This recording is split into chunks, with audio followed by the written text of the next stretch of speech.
This is the 1/4-inch trimmer router from Harbor Freight, and we've had this thing for a lot of years and it has really been working well for us. Right now we've been doing a lot of trim boards, and we're going to be adding this little curve onto it using this, which we also got at Harbor Freight. So it has a bunch of different bits, and something I really like about it is these flip up, so you can get your bit out so you can get the maximum amount of space. And it's really compact, but there's like all types of bit, like dovetails, which is pretty cool, and then for cutting straight grooves into stuff. And then of course this is the one we're going to be using.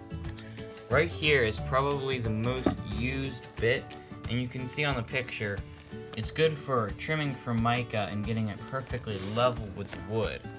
So the bearing actually helps it go along with the wood, and it trims it perfectly along the edge and makes it flush. So I think this is the most used tool.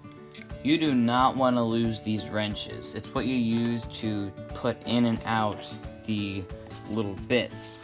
So what we did is we duct taped them up here near the plug. So whenever you plug it in, you can't adjust this or put a new bit in. You're forced to unplug it, which is very good because you never want to work on a tool that's still plugged in. So then you can get the bit you want, which is this one, and just slide it in. Just goes right in, and then just tighten up the bolt just with your finger. And then just stick this one on there, and then this one tightens right here, and start to feel it tighten up. And there we go. Now you can loosen this, of course, to just move this up and down and make kind of fine adjustments to make sure that this is level. So just about right there looks good. Just want to tighten that, and you're ready to start routering boards. So that's the just the first impressions of this. So let's start trimming some boards. Now, whenever you're using it, make sure you have your boards clamped down so they don't move, so that they're pretty tight on there while you're operating it.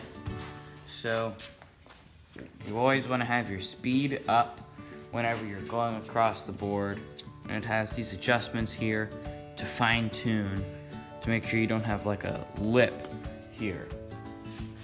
Like on a board right here, you might not be able to see it, but there's a little bit of a lip that you can get caught on.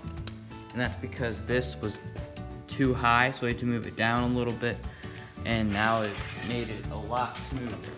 So let's go ahead and trim and router this board.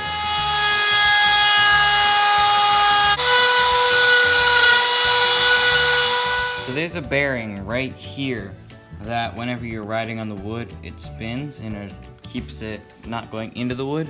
But whenever there's a part in the wood like a knot, whenever you're coming along, it'll go into the knot and just eat in. And that's what happened right here. It just started ripping away the wood. So you'll want to be careful and check all the boards to make sure the bearing will be able to ride smooth. So this thing's pretty loud, so you'll want to wear earmuffs, and since it'll be throwing sawdust, you'll want a pair of safety glasses. And I would recommend a dust mask if you're doing more than one board, because it's pretty fine sawdust. Boards like this might cost $2 for a foot, but making them yourself, just buying the raw boards, might cost 50 cents a foot.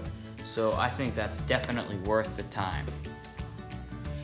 So we don't mind the knots in the board because it gives it character and it matches the theme of the house.